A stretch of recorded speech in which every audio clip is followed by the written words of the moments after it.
Okay, I'd like to go over what I got for Christmas.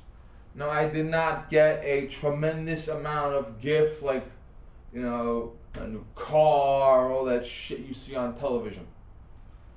First and foremost, my first gift came Christmas Eve. I got one and my mom got one. This is not so much a gift as I paid for it. My friend Cameron B. Condova, who plays Catwoman on Gotham, is a very, very, very compassionate animal person in real life. Well, Catwoman herself is compassionate about wildlife, and many incarnations, Catwoman donates money to wildlife refuges and stuff like that. But Cameron is a shelter out here called Animal League, North Shore Animal League Shelter. They're on Long Island. And Cameron is from California, but she stays in New York City while filming Gotham with her mom. Now, Cameron adopted her second cat, Miss Savvy, from this animal shelter. And her first cat, unfortunately, passed away last year. And Cameron designed this shirt. It says, "Don't be a copycat, just be a cat." You're 17, but it's quirky, it's catchy. She designed this shirt and she sold them through Animal League. She made them for Animal League, and she did not take a penny away from this shirt. A lot of celebrities, they have their little thing in their contract where, yes, they'll come and raise money for cancer research or whatever, but they want their little cut. Cameron literally did not take a dollar away from this organization. 100% of the proceeds went to the shelter, period. And it may even cost her money for the shirts, but 100% of the money for the shirts went to the shelter. She did not take a dollar home. Okay, and the shirts are not bad quality. A lot of charity shirts and fundraiser shirts are garbage. The shirt's not bad quality at all. Okay, that's what I do for my friends. Now, as far as gifts are concerned, the girl who I saved her mother a couple years ago from being run over, she gave me this. See a little wrapping paper on the back of it. I got that. It's cute. I got a gift card from McDonald's from the guy in the neighborhood. He's like, "I'm looking for you." It's like, "What?" "Oh, here's your gift." Okay. He said, "I'm looking for you." "Okay, thank you very much, sir." And that's good because when I have a half day, I stay at headquarters and I have to eat breakfast, so I go to McDonald's for breakfast. So that will come in handy. My brother was in from Nevada with his wife. They've been married almost 12 years now. Never met her.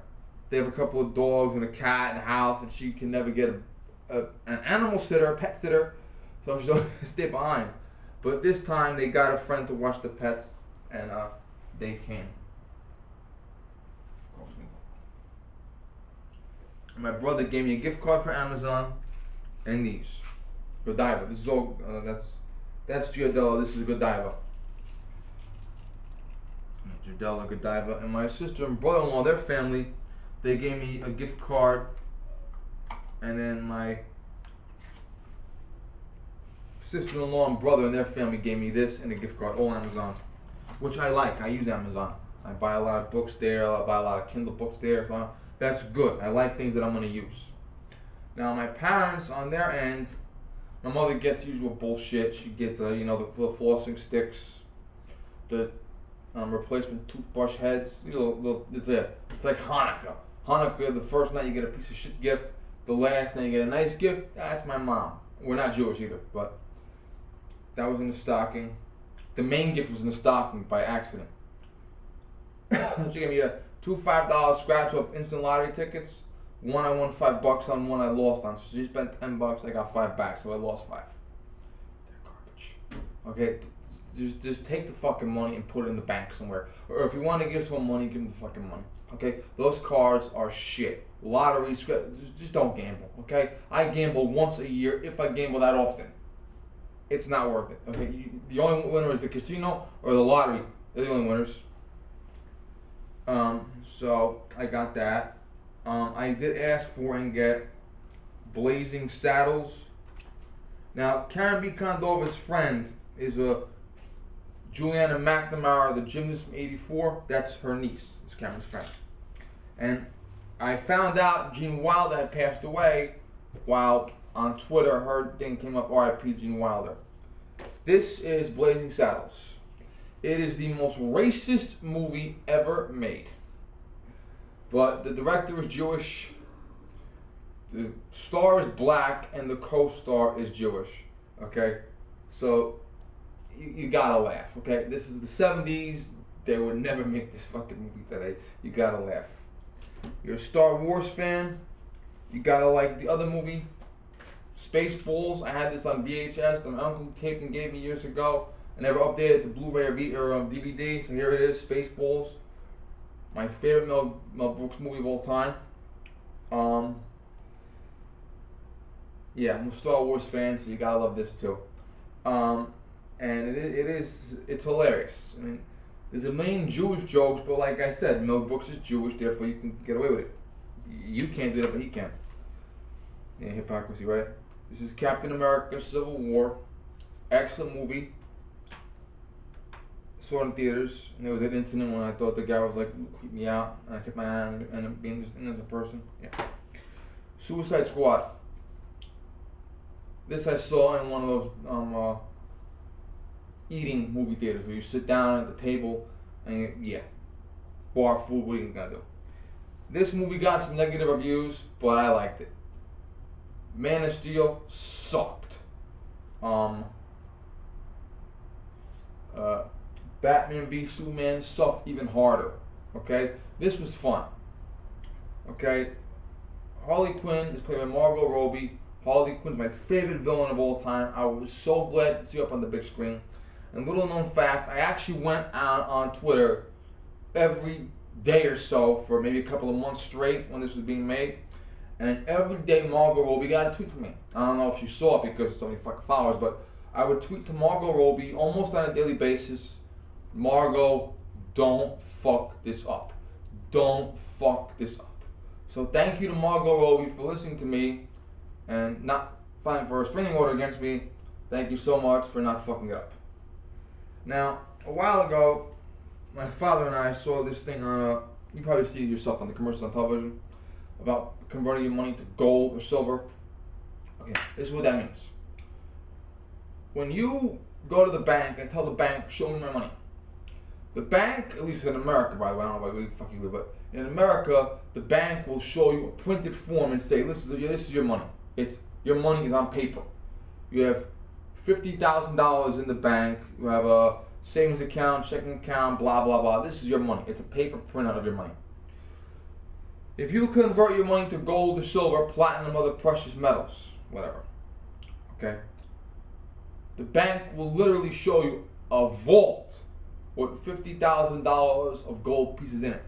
You literally exchange your money in the bank for gold. And I was thinking about it, my father was thinking about it, even because the government can't print more gold. They can dig for it, but they can't print it. Same for silver, platinum, all that bullshit. So my mother asked her financial advisor about it. And the financial advisor said, okay, you take all your money and you invest it into gold, silver, platinum, blah, blah, blah, whatever. Okay? Now, either A, because it's not money on paper, you know, they don't have a printed sheet with your name on it that says you'll have this much money in the bank. They have physical gold and physical silver and physical platinum for you. So, either A, you pay them to keep it stored for you, or B, they mail it to you and you have to store it yourself. Okay, do you want to have gold in your fucking house? You want to have it in the safe deposit, blah, blah, whatever. Another woman had the gold one time. The woman came into the bank with a sack of gold and asked the financial advisor to exchange for cash. And the financial advisor said, we don't do that at this bank. I gotta mail it back to the company that sold to you and exchange it for cash. Fuck.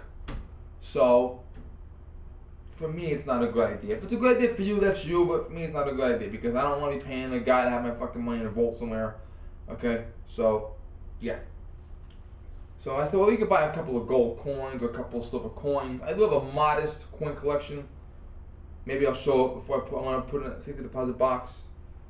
They're buried somewhere in the house now. I have to look for them, but I have a couple of Reagan commemorative coins. I have a Reagan dime. I have the coins from Mr. and Mrs. Reagan from this past year.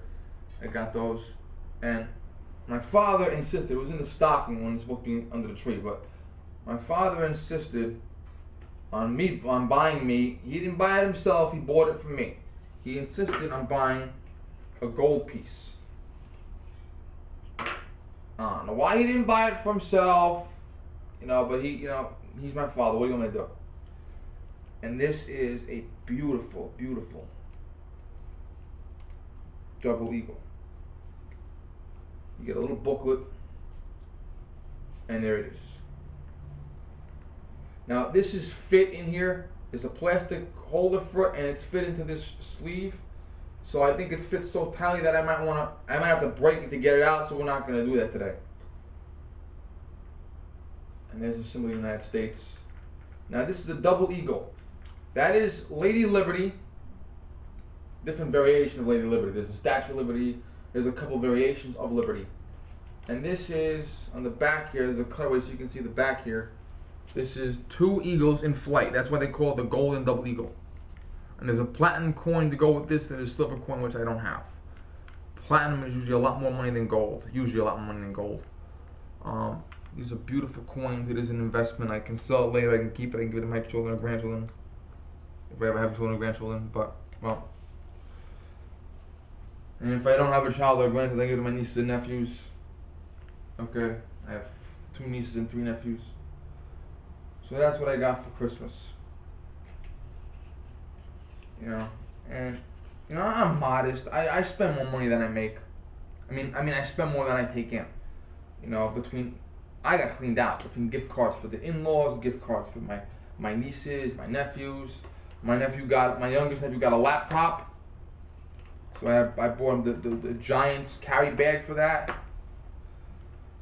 And remember that fucking piece of shit Rambo knife? My brother-in-law wanted it back, so I put it in a little fucking bag and I gave it to my nephew. My brother-in-law went crazy. Oh, I got that back. Oh, I got that back. Give it to my nephew. It's a piece of shit anyway. But so I when I get done buying Christmas gifts for other people, the stuff that I get back in return, this is obviously an exception this year, but the stuff I get back in return is usually minuscule. I might spend X amount of dollars and I get, but you know what it is, I'm an adult now, I'm not a little kid anymore. And the Christmas joy is me giving the gifts to my nieces and my nephews and my cousins, and I buy, So that's my joy now. I get a couple things in return, but my nieces and nephews get to have their stuff, and that's the joy for me. And I imagine it's the joy for my parents too. They don't get anything for Christmas. I mean, obviously the kids give them a couple of gifts here and there, but if you consider the nieces, the grandchildren, the children, the in-laws. Okay, my parents spend so much money on Christmas gifts, but that's what it's about. When you're a little kid, you get the gifts, and then when you're older, you give the gifts. That's the way it is. So, that's the way it is.